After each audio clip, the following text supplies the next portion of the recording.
Ini laptop gaming pertama yang kami uji yang charger utamanya itu pakai charger USB Type-C. Ya, nggak salah dengar. Laptop gaming ini chargernya mirip seperti charger untuk laptop tipis dan ringan, bahkan HP ya. Tapi tenang, laptop gaming ini tetap kuat untuk main game AAA. Untuk prosesor dia pakai Intel Core generasi ke-13, jadi masih lumayan kekinian lah performanya. GPU udah pakai RTX 40 series, jadi performa dan fitur-fitur gamingnya tetap kekinian. RAM-nya 16GB dual channel, jadi langsung siap pakai lah, nggak perlu upgrade-upgrade lagi. Tapi kalau mau upgrade tetap bisa, nggak ketinggalan. Layarnya udah 180Hz, IPS 100% sRGB, jadi siap buat main game kompetitif dan juga untuk editing. Laptop gaming unik satu ini adalah Acer Nitro Lite 16.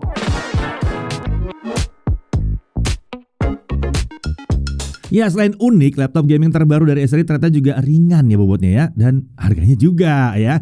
Bobotnya di bawah 2 kg dan harganya di bawah 15 juta rupiah. Jadi masuk dalam kategori laptop gaming yang relatif terjangkau. Selain itu, dia juga menggunakan warna putih untuk bodinya, bukan warna hitam atau abu-abu atau silver seperti yang lain. Oke, langsung aja kita mulai bahasnya dari spesifikasi utamanya.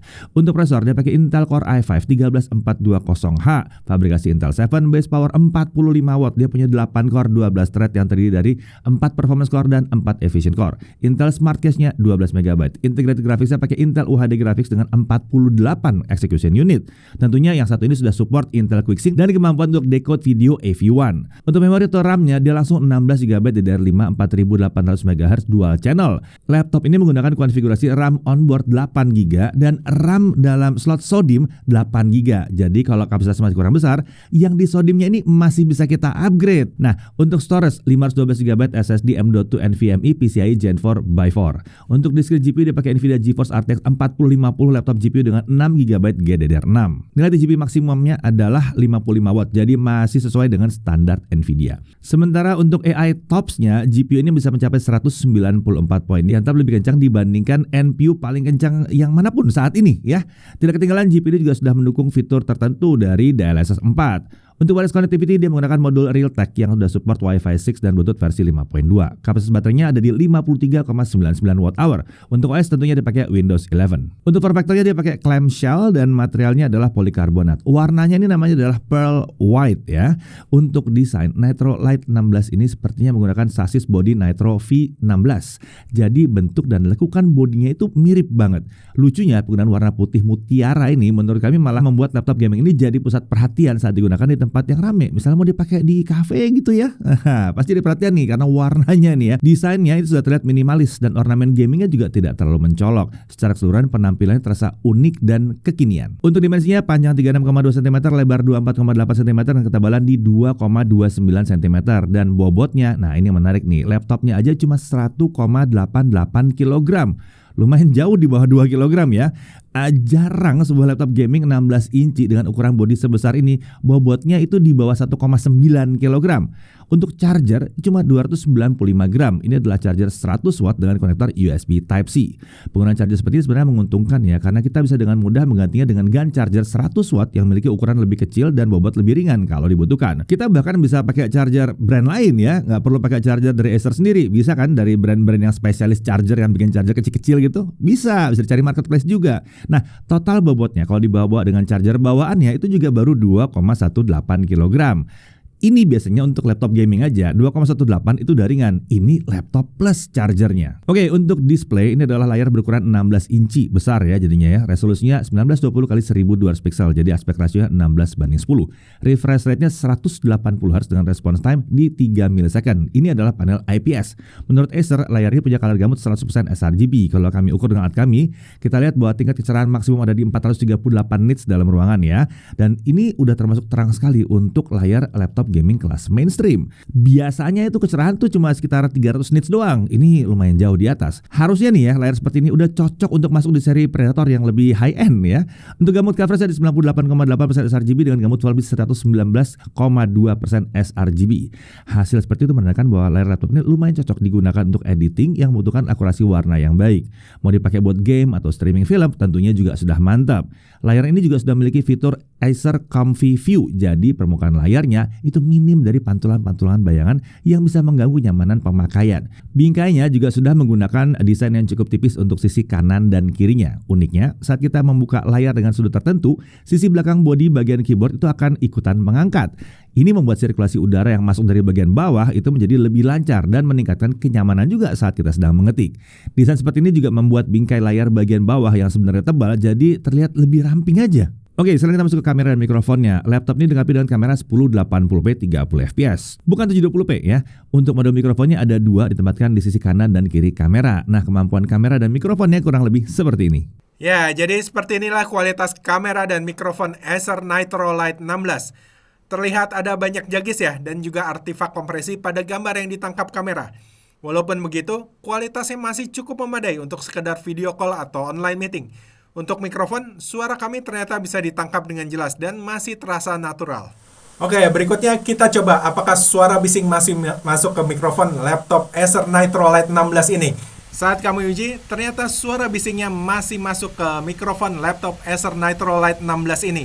Jadi kita lagi main game, suara kipas yang di 100%-nya masih kedengeran di mikrofon laptop ini. Lanjut ke audionya, laptop ini dilengkapi dengan dua buah speaker dengan arah keluaran suara ke bawah ya. Lalu suara yang dikeluarkan laptop ini terdengar cukup lantang di telinga kami.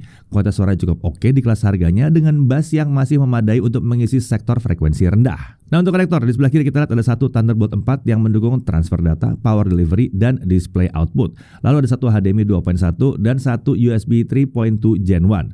Beralih ke sisi kanan, di sini ada satu 3,5 mm audio combo jack, ada satu USB 3.2 Gen 1, ada 1 GB Ethernet, dan ada satu Kensington lock slot. Jadi ada konektor Thunderbolt. Tapi sayangnya kalau kita lagi nge-charge, Thunderbolt ini kepake untuk charging, jadi nggak bisa kita pakai. Nah, kalau Thunderboltnya ini mau digunakan sembari nge-charge, kita butuh hub khusus yang tentunya bisa membagi antara masuknya listrik ke dalam laptop dan masih tetap ada konektivitas Thunderbolt di situ. Lanjut untuk keyboardnya, sebenarnya nggak ada yang baru di sini ya.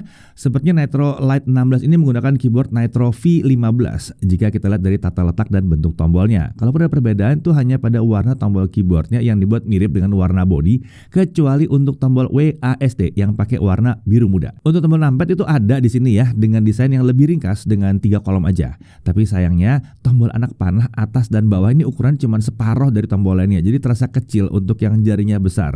Nah, saat kami coba travel distance dari keyboardnya ternyata cukup dalam, jadi terasa nyaman saat ditekan. Walaupun untuk feedbacknya masih terasa sedikit kurang cepat untuk sebuah laptop gaming.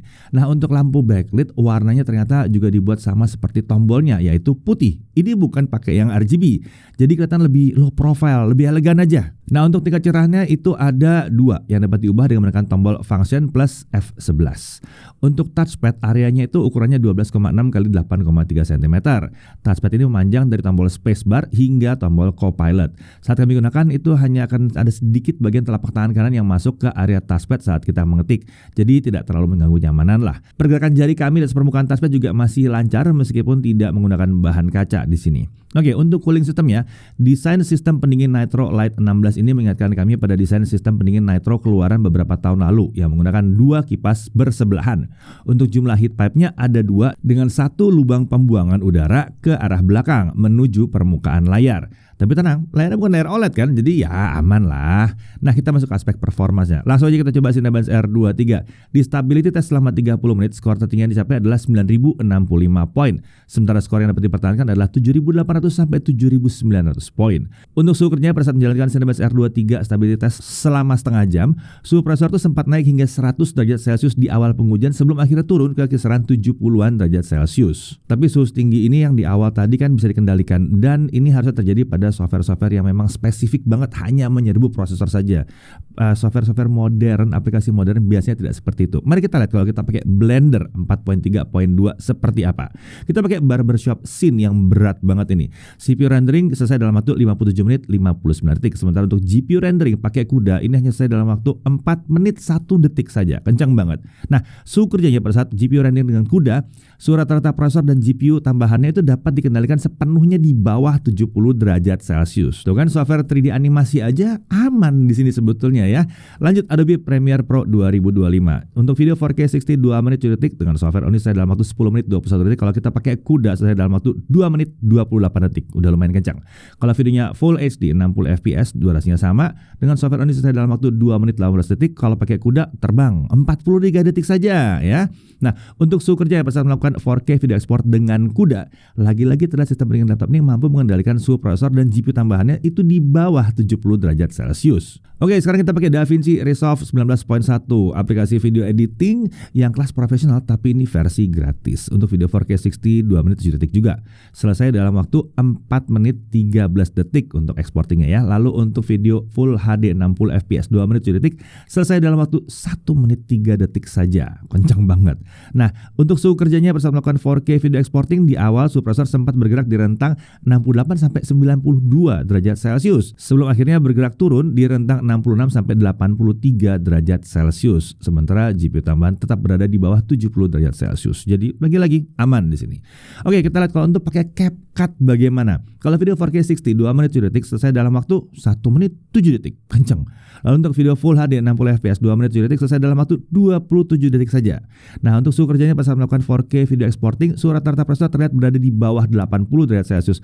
Meski memang sekali-sekali ada lompatan di atas 80 derajat Celcius. Sementara suhu tertinggi GPU itu tercatat hanya menyentuh 65 derajat Celcius saja. Adem semua kan, ini software-software berat semua nih. Mari sekarang kita lihat untuk handbrake bagaimana. Di sini kita melakukan konversi video 4K 60 2 menit 7 detik ke format Full HD ya, 1080p format AV1 tanpa akselerasi selesai dalam waktu 7 menit 44 detik. Kalau kita pakai akselerasi NV encoder selesai dalam waktu 4 menit 13 detik. Nah, suhu kerjanya pas saat melakukan konversi dengan NV encoder, prosesor tuh memang sempat naik ke 100 derajat Celcius di awal pengujian, tapi dia langsung turun dan dikendalikan sepenuhnya di bawah 80 derajat Celcius. Sementara suhu tertinggi GPU tambahan tuh hanya mencapai 55 derajat Celcius saja. Jadi kita lihat di sini bahwa kalau toh dia mencapai suhu yang tinggi itu cuma sebentar dan langsung ditarik supaya lebih adem. Oke, sekarang mari kita coba sesuai dengan namanya laptop gaming, kita harus tes performa gamingnya. Hasilnya kurang lebih seperti ini.